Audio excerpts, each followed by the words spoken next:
Namo Bhagavate Vasudevaya. Srimad Bhagavatam, Canto 7, Chapter 2, Hiranyakashipu, King of the Demons, text number 48.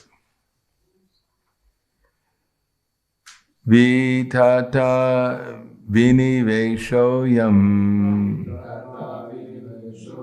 tadgunesh varta driga vachaha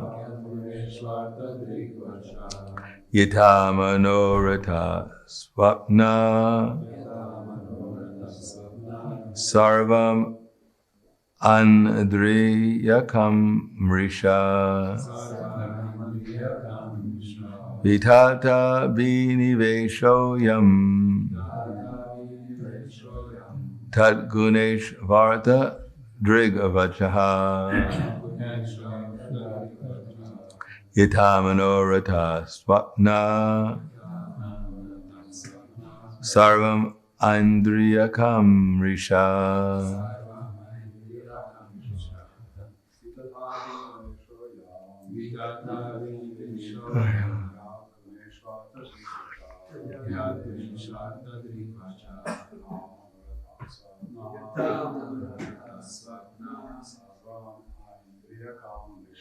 Sarvandriya Kamrisha.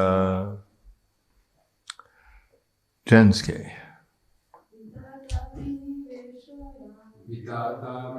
Vishoyam Tadguneshvarta Drigvachaha Yata Manorata Swapna Sarvam Andriya Kamrisha. Vitata, fruitless. Abhiniveshaha, the conception. I am this. Yet, which? Guneshu, in the modes of material nature. Artha, as a fact. Drigavachaha, the seeing and talking of. Yata, just as. Manorataha, a mental concoction. Daydream. Swapna, a dream. Sarvam, everything. Andriyakam, produced by the senses. Mrisha, false. Translation and purport by His Divine Grace, A.C. Bhaktivedanta Swami Srila Prabhupada. It is fruitless to see and talk of the material modes of nature and the resultant so-called happiness and distress as if they were factual. When the mind wanders during the day and a man begins to think himself extremely important, or when he dreams at night and sees a beautiful woman enjoying with him, these are merely false dreams. Similarly, the happiness and distress caused by the material senses should be understood to be meaningless. Purport: the happiness and distress derived from the activities of the material senses are not actual happiness and distress. Therefore, Bhagavad Gita speaks of happiness that is transcendental to the material conception of life. Sukham Yantikam Yattad Buddhi Rayam Atindriyaha. When our senses are purified of material contamination, they become atendriya, transcendental senses. And when the transcendental senses are engaged in the service of the master of the senses, Rishikesha, one can derive real transcendental pleasure. Whatever distress or happiness we manufacture by mental concoction through the subtle mind has no reality, but is simply a mental concoction. One should therefore not imagine so-called happiness through mental concoction. Rather, the best course is to engage the mind in the service of the Lord, Rishikesha, and thus feel real blissful life. There is a Vedic statement, Apama Soma Amrita, Abhuma apsarobhir viharama. With reference to such a conception, one wants to go to the heavenly planets to enjoy with the young girls there and drink somarasa. Such imaginary pleasure, however, has no value. As confirmed in Bhagavad Gita 7:23, antavantupalam tesham tadbhava yalpamedasam. Men of small intelligence worship the demigods, and their fruits are limited and temporary.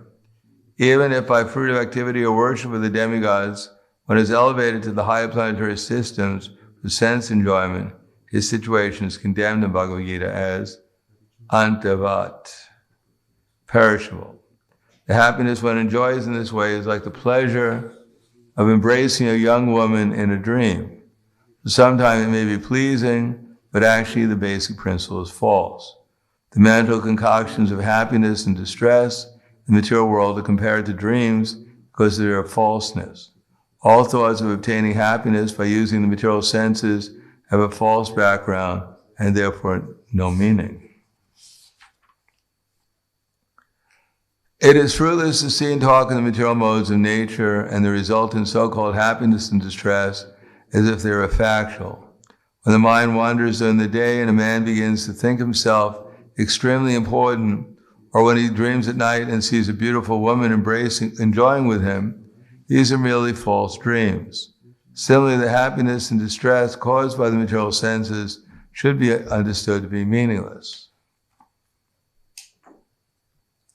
Namo Vishnu Padaya Krishna Prestaya Bhutale Srimate Bhaktivedanta Swami Namane Namaste Saraswatunde Ve Gauravani Vicharane Nirvishesha Srinivadi Paskadyade Siddharne. Now Prabhupada is saying that the dreams we have, our imagination, our daily activities are meaningless. But it seems that people find meaning in these things. So how can they be meaningless? Because everyone has a meaning, and the meaning is to enjoy. Everyone wants to enjoy, and enjoying with a young girl in the heavenly planets or in a dream is a kind of enjoyment. Therefore, there is some meaning to it. But when it's broken down to what actually it is, then it's not really achieving the goal, and therefore, although the goal is to become happy, because it's temporary, therefore it's not really achieving happiness. Whereas Krishna says, Nashti buddhya yuktasya, nati yuktasya bhavanaha, nacha bhaviyantak shantir, ashantasya kutak sukham. For one who's not in, they changed the translation, so I only know the old one. For one who is not in transcendental consciousness or Krishna conscious can have neither controlled mind nor steady intelligence, without which there's no possibility of peace. And how can there be any happiness without peace? So again, one who is not in Krishna consciousness or transcendental consciousness can have neither controlled mind nor steady intelligence, without which there's no possibility of peace. And how can there be any happiness without peace? So why is it that only in Krishna consciousness can have one a controlled mind and steady intelligence? Why not by meditating on a candle? Doesn't our mind become controlled and our intelligence become steady? Well, you have the answer. No, I'm sorry. About 529 in the commentary. What's that? This formula is enough. 529. Krishna is the world. Yes. I'm sorry. Yeah, the question is, if we're meditating on a candle, doesn't our mind become controlled? But the question is what we're meditating on, the flickering candle. If the candle is always flickering, then our mind is flickering along with the candle. In other words, everything in the material world is temporary and ever-changing in ways that we cannot predict. And therefore anything we meditate on in the material world will not help us control the mind, because the mind will become agitated with the ever-changing material world. If one meditates on Brahman, the mind can become controlled, but the intelligence is still impure. Ayurura krichena padam tam tada yanye avrindaksha vimuktamaninas tvat astabad buddha yanye rindaksha vimuktamaninas tvat astabhavara vishuddha buddhaya aruya krichena param padam tada padam pashantyana nadritam yushmarangrayaha Yanye Aravindaksha. Then if one is not meditating upon Aravindaksha, Krishna who has lotus-like eyes, then Vimuktamanimas, then one's intelligence. One may falsely imagine oneself to be liberated, but Yanye Aravindaksha Vimuktamaninas Tvad Asta Bhavara Vishuddha Buddhya. One's intelligence still remains covered. In other words, real intelligence is understand how everything and everyone is an expansion of Krishna. If one doesn't understand that, then one is not seeing things properly. That means one's intelligence is covered. And if the intelligence is covered, then Krishna says that, or actually Maharaja Shabde says, that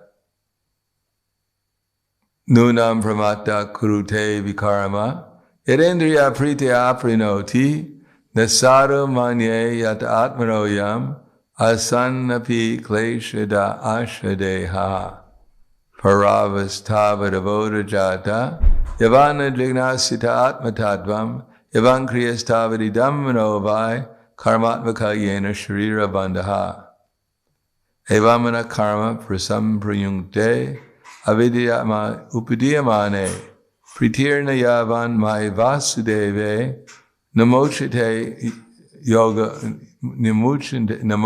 muchante deha yogena tavat. So it's indeed nunam pramata, anyone who's absorbed in the temporary and performing vikarma or activities not prescribed by the Shastra, ultimately by Krishna, then he's only going to wind up with klesha, with miseries and temporary situations. Therefore, paravastava bodha jata, as long as one is not inquiring about what Krishna wants us to do, about Atma Tattvam, as long as one is not seeking after the absolute truth, then he's said to be defeated by illusion. And as long as one is absorbed in illusion, then the mind will become unclear. And if the mind is unclear, then consciousness will be unclear. And if our consciousness is unclear, then we take one body after another. So as long as one is absorbed in these upadis, these false designations, and not attracted to loving Krishna, then there's no question of liberation. One will have to take birth in any one of the 8,400,000 species of life. So this idea that we're enjoying, what are we enjoying? According to the scientists, the material world is 99.9% space. Only due to our interpretation of that space, according to light that's entering into our eyes, or through our other senses, that we imagine what's going on in the material world according to the modes of nature that we're situated. If you saw a beautiful woman walking down the street, if someone or something saw a beautiful woman walking down the street, they'd see it according to their particular mode or their imagination. Mode of nature and imagination is the same thing because it's not real. It's not, when we see things in relation to Krishna, when we see the soul and the super soul, that's real. Everything else is just, we're taking an image and we're constructing something out of it according to the modes of nature we're under. So if a man sees a beautiful woman down the street, then he may become lusty. But a brahmachari who's trained up may see her as death personified. And a dog may see her as his potential next meal. Same woman, but seen in different ways for different types of perspectives, different imaginations. Now a transcendentalist will see the same woman as Krishna's eternal servant in the body of a woman, just like a man, Krishna's eternal servant with Krishna in the body of a man. But the real thing is the Krishna who's eternal, and the soul is eternal, and everything else is just more or less light. Just like in a movie, there's just light being shown on a screen. And because the light being shown, they may spend sometimes $1 billion to get the light right being shown on the screen. And people will spend money, substantial amount of money, not only for the entrance, but even more for the popcorn and everything else, just to go and see some light being projected on a screen. But is anything really happening? Is all that romance and destruction that's going on, that people are very addicted to, is that actually happening?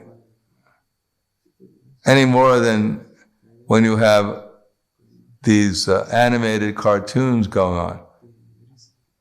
And what to speak of the imagination when people are playing video games. Have they really killed anyone in the dungeon? Did anyone really die? Are they afraid of getting arrested? They killed 20,000 demons in the dungeon today. Maybe someone will come and arrest them. A virtual policeman will come and arrest them.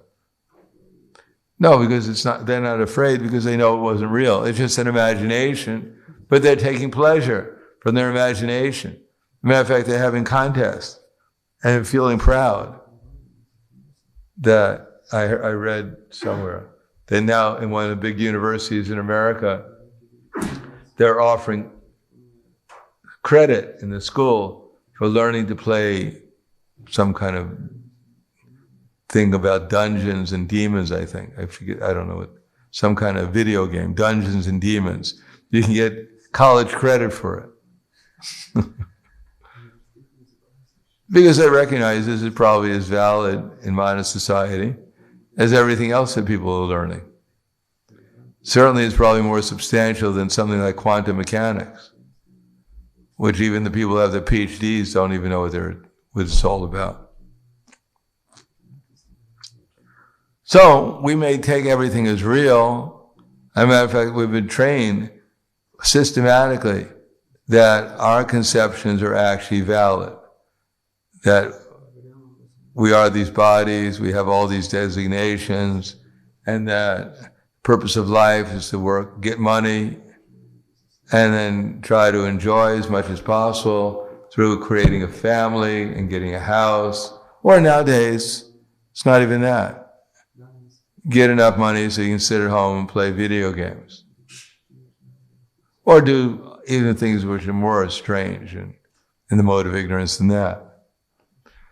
Take as much intoxication as you can, experiment anyway in sex life, torture things if you can and get away with it. So as the mode of ignorance develops, their imagination goes completely wild into the mode of ignorance rather than passion. Instead of building buildings, they dream of dynamiting them, destroying them. Instead of trying to build relationships, they dream about torturing people for the fun of it, or animals. So, imagination can be there in any one of the three modes of nature, or the combination of them. But after all, because it's all related to this material conception of life and devoid of Krishna consciousness, that's all it is, imagination. But that imagination will bring us into different spheres of material existence. And therefore, one should try to understand what is the value of our material conceptions and what is the value of our spiritual conceptions. And then make decisions to either cultivate spiritual conceptions or material conceptions. That's our choice. So I'll stop there and thank you. Any questions? Comments? Hare Krishna.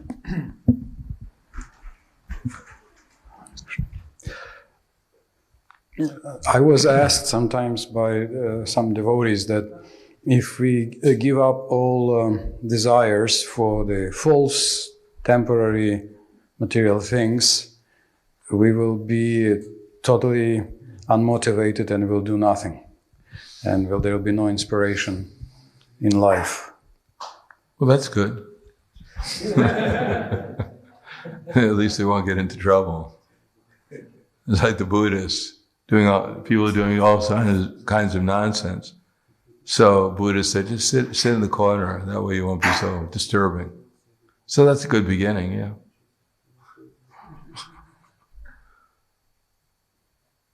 What is the value of doing nonsense? Because we don't say you don't eat, we don't say you don't sleep, you don't have sex, you don't defend. You do it in Krishna consciousness. Otherwise, it's nonsense. We don't say stop activity, but add Krishna to do it for Krishna. And if you don't want to do it for Krishna in some form or another, then better off not doing anything. You won't get into so much trouble. You won't get into trouble that way. Yes. There are some people who say that we should learn to do things more as a game. And there's a variety of these people. Some people say that we can add some play to our life to get motivated to get healthy and do something productive. And someone may point out that Krishna does everything as a game, as a lila. So if Krishna does everything, and in the spiritual world they do everything as a game, as a lila. So why shouldn't we do something as a game here also? Why shouldn't you do everything as a game? What kind of game? Here? Well, I mean, everything as it says in the Krishna book. Everyone is dancing with Krishna. The whole world is full of Krishna singing, but everyone is understanding it differently. Everyone's dancing with Krishna, but those who are dancing following Krishna, they're dancing in the spiritual energy. And those who are dancing, imitating Krishna, they're dancing with their illusory energy. So any game in the illusory energy is just an illusion. That kind of game, when you're a deer and the cheetah that is chasing after you, you can say, well, it's all a game. As he grabs your throat and bites it. Oh, it's just part of the game. So if you want to play that game, go ahead. But I don't think the deer is actually thinking it's fun and games. So you want to imagine you can have fun and games here, but you may have to get the consequences for your so-called fun and games. Your fun may be someone else's distress. Not everyone's going to want to play your game.